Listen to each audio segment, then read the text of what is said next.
Right, so today I wanted to make a kind of interesting video, and that's the topic of what is the best big game defensive caliber slash gun. And this is something that most people are probably never going to run into in their life, but here's the situation. I mean, I think there's a handful of things. Number one, let's say you have a cabin in the woods somewhere that's in a really remote area and there's bears or moose or whatever critters you're worried about, or maybe you work in a very remote area, right, and you need something to defend yourself. Or again, maybe those are probably the most common situations. Maybe it's you're in an area to where if you're going hiking or whatever, you can legally carry this stuff, whatever the situation may be. But the main point is, what is the best big game defensive caliber? Like, we're talking grizzly bear, black bear, moose, stuff like that. Mainly bears, to be quite honest. But it is possible something like a moose or an elk or something attacks you, but that's pretty rare. But bear attacks are fairly common. And you know, I heard it was like a week or two ago. I read a story about a guy in BC that was in a, I don't know, he was working somewhere pretty remote and got attacked by a bear, and thankfully survived it. I think he got mauled pretty good though, but at the end of the day they shot the bear, right? But this is the thing, like if the guy had a gun on him, like he probably could have saved himself, right? At the very least saved the injury. So um, the first thing I would bring up too is that a lot of people would bring up, oh, what about a handgun? Because I don't have any handguns or handgun calibers on the list. Um, Again, in my opinion, there's basically only something like a 500 Magnum that I would be confident, especially to take out a grizzly bear. Even something like a 10 millimeter, when it's like, that's still, even a 44 Magnum, to be quite honest. I wouldn't be confident with a 44 Magnum with a grizzly bear, to be quite honest. Maybe out of a rifle, out of a full length lever action rifle, you probably could get away with it. But if we're talking straight up handguns, it's pretty much just a 500 Magnum, in my opinion, to where you have enough power to take down a grizzly bear or a big black bear or something like a moose. Because again, when it comes to these big critters, you're better off to have more power than not enough. So in my opinion, pretty much all handguns aren't going to be enough, in my opinion. So the first one I have on the list, and I would stress too, all of the three things I have on the list, I don't really have in any particular order. I would talk about that too. But the first one would be a good old fashioned lever action 4570. Now, as far as a straight up hunting caliber, not a very big fan of the 4570. But as far as a defensive caliber goes, it is very good, because in defensive situations, you're talking about situations to where things are very up close and personal, probably in the area of point blank to maybe like 50 yards. That's going to be your engagement range. So the drawback of a 4570 is that once you get past 100 yards or so, it's not going to be very good. But again, in a defensive situation, you don't care about that. So that's why I have it on the list. Another caliber you could go with as far as the lever actions are going is, like I say, possibly a 44 Magnum, but a 30-30 wouldn't be too bad, in my opinion. It is bordering on being able to take down 1,000-pound grizzly, but I do think it could be done as long as you have quality ammo, you're a good shot, all that kind of stuff. But the one thing I would mention as far as a 4570 goes is that it's not as powerful as what people think it is. Not that it isn't powerful, but it's not as powerful as what people think it is. And then if you look at the actual energy of a 4570, I mean, you look at the 300 grain jacketed hollow point, you're looking at 2,800 pounds of energy. This other 300-pound, they say standard and strong, so I'm guessing that's the standard velocity of a 300 grain bullet and the as hot as you can load it. 3,400 pounds on the upside, so you're looking at basically in the neighborhood of like a 308 on the low end to like a 300 win mag on the high end, even maybe not quite a 300 win mag. So 4570, again, I do think that it is definitely enough gun for a grizzly bear or something like that. Again, as long as you have quality ammo, you're not using some garbage ammo. But I definitely do think that it is enough. The other thing that I would be possibly concerned about is ammo capacity. If you can only fit like 4 or 5 shots in your gun, that may be a little bit of a concern too. But at the end of the day, I do think that it is definitely a quality big game defensive caliber. And this is the other problem too with big game is that there's only so many things out there that you can do because when it comes to a defensive, a lot of people would say, "Oh, what about like a 338 Win Mag or a 300 Win Mag or a 30-06?" Well, the problem with that is that the gun that you use to hunt big game is not going to be the best gun for defending yourself against big game because, for obvious reasons, in that when you're hunting, you're not 10 yards away from something, and vice versa. When you're defending yourself, you're not 100 or 200 or 300 yards away. So the gun you're using is going to be different. So this is why I'm not going to bring up like a traditional bolt action gun because those are meant for making precise shots at 100, 200, 300 yards away, not right up and close and personal. It can be done, but it's still not the perfect. And again, some guys would bring up, well, what about like an M1 Grand or something like that too. That could be decent too. I wouldn't completely rule that out, but still not ideal in my mind too. And the other thing about a defensive gun too is that you don't want it to be some big, cumbersome gun, right? And that's kind of why I bring something like this out. And that lever actions, although they're typically not super small and concealable, for lack of a better way of putting it, they still are not like a super long, heavy thing, right? At least if you have a modern one. Maybe some of the older ones are, but a modern one's not going to be in that situation. The next thing, AR-10, or I would add basically any semi-auto large caliber gun, like a 308 is going to be the main one, right? That's the most obvious one. But again, AR-10s are chambered in so many different calibers. You have 6.5 Creedmoor, you have 338 Federal, you got 450 Bushmaster, you got so many of them, it's not even funny. Now, there is one obvious problem with something like this, and that most of these guns are banned in Canada right now.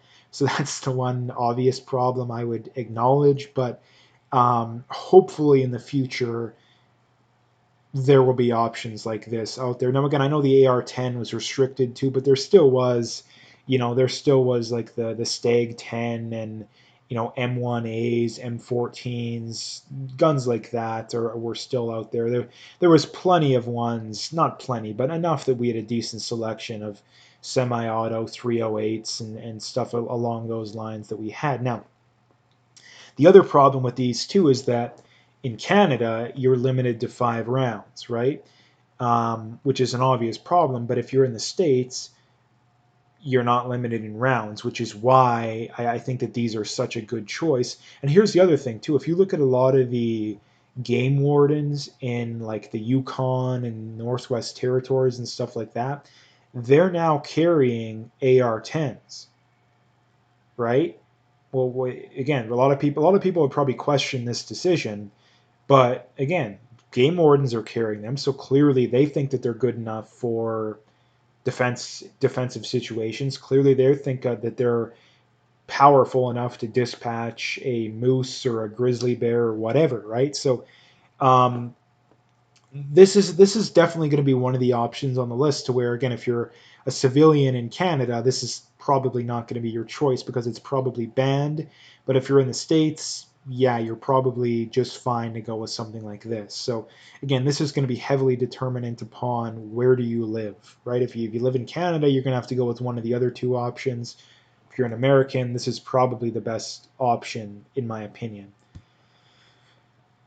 And the other one I have here is just a good old fashioned 12 gauge shotgun, preferably with like an 18 or a 20-inch barrel, preferably with like a 2 or a 3 shot extension. This is something that's also very important, is that if you only have like a 4 shot capacity or a 3 shot capacity on your 12 gauge, probably not what I would go with. But if you can get 7 or 8 or 9 shots in there, or even like 14, like some of these other, these ones with like the dual tubes, those would be very good. And for the simple reason being that the 12 gauge is the do it all, well, not do it all, but do pretty much all gun. The only thing that a 12 gauge can't do is make precise shots at a distance. The 12 gauge can do everything else. You can use it for hunting basically any kind of game, right? As long as it's you don't have to do it from a distance. It's great for defensive purposes because they're fairly easy to operate. They have endless amounts of different kinds of ammo, um, and that's basically the simplicity behind it, right? And then there's going to be other debates people are going to get into here. It's like, okay, well, do you go with a semi-auto or do you go with a pump? In my opinion, that all depends upon how much money you have available to spend. Because to get a quality semi-auto shotgun, you're going to have to be spending into the thousands of dollars. So for most people, that's probably not realistic. So at the end of the day, you can go with just a basic, Mossberg pump for like $400, right? In the States, they're probably even cheaper, right? Um, that's as little as you can spend. So, and this is the reason why a 12 gauge, at least in Canada, even in the States, I think I would probably argue are the best. I think that them and the AR-10 are probably comparable if you're in the States. But I would probably argue, now that I come to think about it, the 12 gauge would be the best way to go, simply because you're not going to have to break the bank to get one. There's plenty of options. There's plenty of different ammo options. They're easy to operate. And not to mention, too, you can get them with pistol grips. You can get them with whatever you want. You can get them with folding braces. They're very, like, if you get one with a folding brace, you can easily put it in a backpack or something like and it would be very easy to transport, to conceal, to do whatever you need to do, right? And again, like I say, there's other options too that people are going to get into. It's, well, number one, semi-auto or pump. Again, I already kind of got into that. Most people, it's probably going to be pump. The other one too is, okay, well, do you use slugs or buckshot or triple O or double or just single O? What That's going to be the other debate. Personally, I would prefer slugs, and for the simple reason being that slugs are going to be the biggest bang for your buck, right? Like a 12 gauge slug is going to be like a 3,000 pound of force piece of lead, basically. And again, a well placed shot with a 12 gauge slug, you should be able to take down a 1,000 pound grizzly without too much trouble, right? And like I said, that's a well placed shot, because if you don't place your shot well, yeah, you're gonna have to shoot him again. And this is the reason why I also stress that you want to keep an eye out for your capacity, because again, if you're nervous, you might have to take 3, 4, 5, 6, 7 shots, right? You never know, especially if it's a 1,000 pound grizzly. You might have to shoot it a second or a third or a fourth time. So that's something to be concerned about as well. But my reasoning for going with slugs is very simple, in that if you're very close up, within 10 to 15, maybe 20 yards, the spread on buckshots, it's not going to be enough to make a significant difference. Again, one of the many myths of shotguns is people think that, oh, you don't even have to aim, which isn't true. If you've ever seen someone um, look at spreads with buckshot out of a 12 gauge, it doesn't start to open up until you get to about 15 or 20 yards. Even at 30 yards, it's still not even that big, right? It's maybe like a foot at 30 yards, if that. So that's something people really need to know about, because, and again, getting back into my reason for picking a slug, is that if you're very up close and personal, the spread's not going to be enough to make a significant difference. So you might as well just go with a slug, because that one big piece of lead is going to be the heaviest hitting. And if you're a ways away, like past 20 or 30 yards, you have enough time to make a precise shot regardless. So again, either way, in my opinion, slugs are the better way to go. In my opinion, right? I'm sure people will argue with that, but in my opinion, either way, they're the better way to go. Um, so yeah, those are my three examples. Number three being a lever action, ideally 45-70. 30-30 would be a lot cheaper too. That's another thing I forgot to bring up, is that 30-30 is going to be like half the price, maybe not quite. So 30-30, and 30-30s are very popular as well. So that may be the way to go.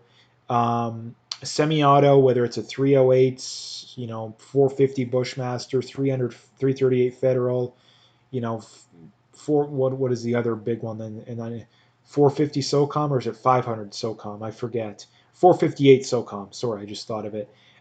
Those are very expensive though. There's even AR-10s that are chambered in 6.5 Creedmoor. There's endless, examples of that. Even any semi-auto large caliber gun will be good as well.